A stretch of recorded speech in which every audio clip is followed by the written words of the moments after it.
السلام علیکم ورحمۃ اللہ وبرکاتہ۔ حضرات محترم، آج ہم انشاءاللہ عز و جل اپنی اس مختصر سی ویڈیو میں حضور داعی اسلام شیخ ابو سعید شاہ احسان اللہ محمدی صفوی ادام اللہ ظلہ علینا کے درسوں میں سے ایک درس کے بارے میں ہم جانیں گے۔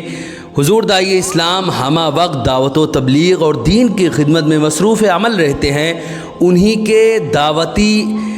دعوت و تبلیغ کے ایک درس کے بارے میں آج ہم آپ کے سامنے اس درس کو ہم پیش کریں گے، جس میں انہوں نے اپنے سامعین کو اس چیز کی تعلیم دی کہ علم جو ہے وہ بغیر معرفت کے ایک وبال جان کی طرح ہوتی ہے، اور اگر معرفت چاہیے تو علم کے بغیر یہ محال ہے۔ حضور داعی اسلام نے اس چیز کو یہ واضح کر دیا کہ اگر صرف علم ہے اور اللہ کی معرفت سے کوسوں دور ہے تو یہ جہنم میں لے جانے والا ہے، کیونکہ علم ہے اور آپ نے اپنے خانہ دل کو منور و مجلہ نہیں کیا، اپنے دل کی صفائی نہیں کی، جھوٹ، چگلی، غیبت، عیب جوئی، فریب، دغا بازی، مکاری، عیاشی، ریا، کفر، شرک، بدعت جیسے ہزاروں ایسے گناہ ہیں جن سے اپنے آپ کو آپ نے بچایا نہیں، تو علم خواہ کتنا ہی کیوں نہ ہو یہ وبال جان بنے گا۔ اور اگر آپ کی یہ خواہش ہے کہ آپ اللہ کی قربت چاہتے ہیں، اللہ کا ولی بننا چاہتے ہیں، اللہ کی معرفت حاصل کرنا چاہتے ہیں، جو کہ فرض ہے، جیسے نماز روزہ فرض ہے، ویسے ہی اللہ کو پہچاننا بھی فرض ہے۔ ایسا نہیں کہ کوئی انسان مرضی ہے کرو نہ کرو، جیسی مرضی ہو ویسے کرو۔ اللہ کی عبادت و ریاضت کرنا، اللہ کے ذکر و فکر میں ہمہ وقت مشغول رہنا، اللہ کو پہچاننا یہ ضروری ہے۔ اور اگر کوئی انسان یہ سمجھتا ہے کہ وہ اللہ کو بغیر علم کے پہچان لے گا تو یہ محال ہے، امپاسبل ہے، کبھی ہو ہی نہیں سکتا۔ اسی چیز کو حضور داعی اسلام نے واضح لفظوں میں ارشاد فرمایا۔ ایسی ہی اور بھی کئی ساری باتیں جو حضور داعی اسلام نے فرمائی ہیں آج اپنی اس مختصر سی ویڈیو میں ہم جانیں گے۔ ویڈیو پسند آئے تو ویڈیو کو لائک کریں، شیئر کریں، اور اگر ہمارے محمدی چینل پر نئے آئے ہوں تو اسے ضرور سبسکرائب کر کے بیل آئیکن کو بھی ضرور دبائیں تاکہ اس طرح کی تمام انفارمیٹیو ویڈیوز آپ تک ضرور پہنچے۔ ہمارے چینل پر دعوت و تبلیغ، درس قرآن، درس حدیث، اسی طرح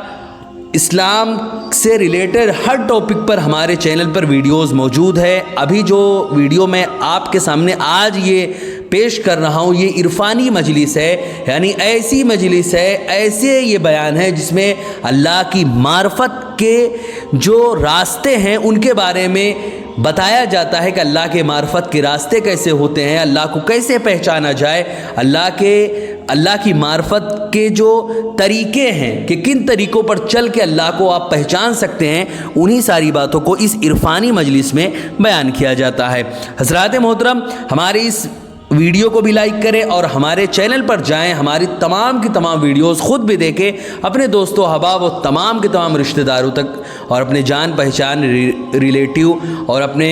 تمام کے تمام فرینڈز تک بھی اس کو ضرور شیئر کریں۔ حضرات محترم، حضور داعی اسلام ادام اللہ ظلہ علیہ نے ایک سفر میں فرمایا کہ علم جو ہے، علم اور عمل یہ دونوں ہی ضروری ہے۔ ایسا نہیں کہ انسان صرف علم حاصل کر لے یا بغیر علم کے انسان عمل کرنے کا خواہاں ہو جائے۔ تو اگر صرف علم انسان حاصل کرے تو یہ سمجھ لیں کہ ابلیس سے بڑا عالم اس زمانے میں کوئی نہیں تھا، لیکن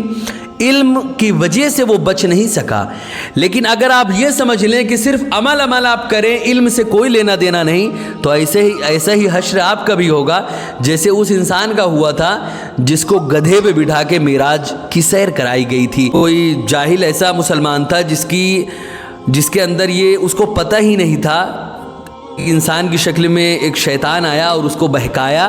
اور گدھے پہ بٹھا کے نالے میں کدا دیا۔ تو اس سے مطلب بتانے کا مقصد یہ ہے کہ یہاں پر علم اور عمل دونوں ہی ضروری ہے۔ اسی کو حضور داعی اسلام نے فرمایا کہ علم اور عمل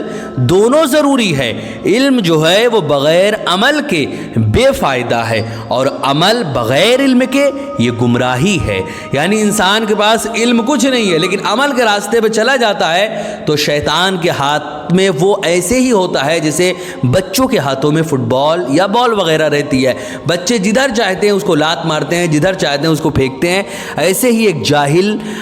باعمل، جو باعمل ہے، خوب عمل والا انسان ہے لیکن جاہل ہے، تو ایسے ہی شیطان کے ہاتھ میں وہ رہتا ہے جیسے کہ بچوں کے ہاتھ میں اور پیروں میں فٹ بال رہتی ہے۔ حضرات محترم، اسی طرح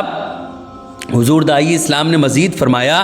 کہ معرفت جو ہے وہ بغیر علم کے محال، اور علم جو ہے بغیر معرفت کے یہ وبال جان ہے۔ حضرات محترم، علم جو ہے یہ صاحب علم کی صحبت بے حد ضروری ہے، یعنی علم یا صاحب علم کی صحبت جو ہے وہ بے حد ضروری ہے۔ علم کے حصول، علم کو حاصل کرنے کے لیے یہ ضروری نہیں کہ 9 یا 10 برسوں تک کا ایک لمبا عرصہ صرف کیا جائے، بلکہ اہل ذکر کی صحبت بھی کافی ہے۔ کسی اللہ والے کی صحبت میں رہتے ہیں اور اپنے خانہ دل کو منور و مجلہ کرتے ہیں، ایسے اللہ والا جو واقعتاً اہل اللہ میں سے ہے، تو یقیناً ان کی صحبت ہی آپ کے لیے کافی ہے۔ اللہ رب العزت نے سورہ نحل میں واضح لفظوں میں ارشاد فرمایا، فَاسْأَلُوا أَهْلَ الذِّكْرِ إِن كُنتُمْ لَا تَعْلَمُونَ، اہل ذکر جو اہل علم ہوتے ہیں ان سے سوال کرو اگر تم نہیں جانتے ہو۔ حضرات محترم، مزید حضور داعی اسلام نے فرمایا کہ یہاں حکم ہوا اہل ذکر سے سوال کرنے کا، معلوم ہوا کہ ذاکرین سے سوال کیا جائے نہ کہ غافلین سے، یعنی جو اللہ کے ذکر میں، اللہ کی فکر میں ہمیشہ لگے رہتے ہیں ان لوگوں سے پوچھو، ان لوگوں سے نہیں جن کے دل کو اللہ کی یاد سے غافل کر دیا گیا ہے۔ حضرات محترم، اسی طرح اہل غفلت اور اہل نسیان، یعنی جو غافل ہیں اللہ کی یاد سے اور جو بھولے بسرے، یعنی جنہوں نے اللہ کو بھلا دیا ہے، ایسے لوگوں سے دین حاصل کرنا یہ بے وقوفانہ حرکت کے سوا کچھ نہیں ہے، ورنہ اندھے کی لاٹھی، اندھے کی لاٹھی اور اندھے کے ہاتھ، نہ آج تک اس کا دل ذاکر ہوا اور نہ اس کی صحبت میں رہنے والوں کا۔ حضرات محترم، ذکر یہ نہیں ہے، مزید حضور داعی اسلام فرماتے ہیں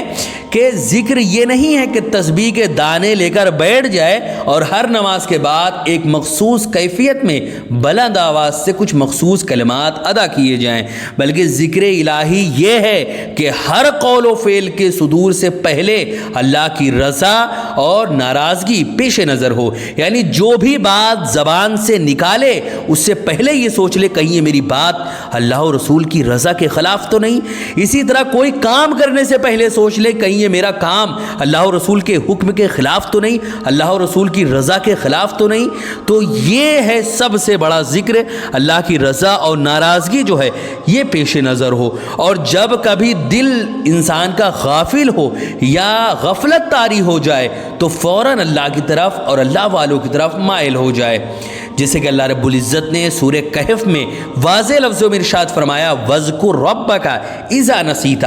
جب کبھی تم اپنے رب کو بھول جاؤ تو اللہ کو، اپنے رب کو یاد کرو۔ حضرات محترم، اسی طرح سورہ توبہ میں بھی واضح لفظوں میں ارشاد فرمایا، اتقوا اللہ وکونوا مع الصادقین، اللہ سے ڈرو اور صادقین کے ساتھ ہو جاؤ۔ حضرات محترم، یہاں پر مزید حضور داعی اسلام نے فرمایا کہ یہاں حالت تقوی جو حالت ذکر ہے اس کو حاصل کرنے کے ساتھ صادقین کی صحبت کا بھی حکم دیا گیا، یعنی ایسے اللہ والوں کی صحبت میں ہمہ وقت اپنے آپ کو رکھو جنہوں نے اپنے شب و روز اللہ کے ذکر میں، اللہ کے فکر میں، اللہ کی یاد میں اپنے آپ کو مصروف کر رکھا ہے، اپنے آپ کو اللہ و رسول کے دین کے لیے، اللہ و رسول کے ذکر میں اور اللہ و رسول کے فکر میں، دین کی دعوت و تبلیغ میں اپنے آپ کو جنہوں نے بالکل فنا کر رکھا ہے، ایسے لوگوں کی صحبت میں جاؤ، ایسے لوگوں کو ان کی صحبت میں جا کر ان سے فیض و برکات حاصل کرو۔ حضرات محترم، مزید حضور داعی اسلام فرماتے ہیں کہ بات، یعنی حضور داعی اسلام جو فرما رہے تھے وہ علم اور عمل کے بارے میں بتا رہے تھے کہ علم اور عمل دونوں ہی ضروری ہے، جتنا علم ہو اس پر عمل کیا جائے، ورنہ علم کا کوئی فائدہ نہیں۔ علم کم ہو اور عمل زیادہ ہو، علم یہ کم ہو اور عمل زیادہ ہو تو یہ چیز بھی کوئی بہت اچھی بات نہیں ہے۔ یعنی سب سے اہم بات جو ہے کہ علم، یعنی سب سے پہلی بات جتنا اللہ رب العزت نے آپ کو علم دیا ہے اس پر عمل کیا جائے، ورنہ علم کا کوئی فائدہ نہیں۔ علم کم ہو اور عمل زیادہ، یہ اس سے بہتر ہے کہ علم زیادہ ہو اور عمل تھوڑا اور ناقص ہو۔ کوئی علم میں کم ہو اور ہدایت میں زیادہ تو یہ اس شخص سے بہتر ہے جو علم میں زیادہ ہو اور ہدایت میں کم۔ علم کے حصول کا مزید حضور داعی اسلام فرماتے ہیں کہ علم کے حصول کا اصل مقصد جو ہے وہ عمل ہی ہے۔ علم حاصل کرنے کا کیا مقصد ہے؟ عمل کرنا، عمل ہی اصل مقصد۔ ایسا علم جس پر عمل نہ کیا جائے اس کا حاصل کرنا حقیقت میں وقت کو ضائع کرنے کے علاوہ اور کچھ بھی نہیں ہے۔ اسی لیے ہمیں چاہیے کہ ہم اپنے ہمہ وقت جو بھی اللہ رب العزت نے ہم کو وقت دیا ہے اس کو ہم اللہ کی یاد میں، اللہ کے فکر میں ہم لگائیں۔ حضرات محترم، اسی طرح حضور داعی اسلام ایک مرتبہ ایک جنازے میں شریک تھے کہ لواحقین کے رونے کی آواز آئی۔ اس پر حضور داعی اسلام شیخ ابو سعید شاہ احسان اللہ محمدی ادام اللہ ذلہ علینا نے فرمایا کہ کسی کی موت پر غمگین ہونا یا رونا یہ فطری بات ہے، لیکن اللہ تعالیٰ سے شکوہ کرنا یہ مناسب نہیں۔ جس طرح جب کوئی اپنی بیٹی کی شادی کرتا ہے تو وہ رخصتی کے وقت روتا ضرور ہے لیکن شکایت نہیں کرتا، بلکہ اس کے بچھڑنے کو یاد کر کے اس کا دل دکھی ہو جاتا ہے اور آنکھوں سے آنسو نکل آتے ہیں۔ اور انسان شکوہ کر بھی کیسے سکتا ہے جبکہ دنیا کی ہر چیز اللہ تعالیٰ ہی کے لیے ہے اور سب کو ایک دن اللہ ہی کی ہی جانب لوٹنا ہے۔ حضرات محترم، اس کے بعد مزید حضور داعی اسلام نے فرمایا، اللہ رب العزت جو قرآن مقدس کی آیت ہے اس کے بارے میں فرمایا ان للہ و انا الیہ راجعون، یعنی ہم اللہ ہی کے لیے ہیں اور ہمیں اللہ ہی کی طرف لوٹ کر جانا ہے۔ تو جس کی امانت تھی وہ لے گیا، اس میں شکوہ شکایت کی کوئی بات نہیں۔ ہماری یہ حالت ہونی چاہیے کہ ہم اپنے عمل سے اس بات کا مظاہرہ کریں کہ ہم اللہ ہی کے لیے ہیں، دنیا میں کے لیے نہیں ہے۔ دنیا کی کوئی بڑی سے بڑی مصیبت ہم کو اللہ سے غافل نہیں کر سکتی اور ہم ہر حال میں اللہ ہی کی طرف متوجہ رہنے والے ہیں۔ حضرات محترم، یہ حضور داعی اسلام کے ایک دو درس کا چند لفظوں میں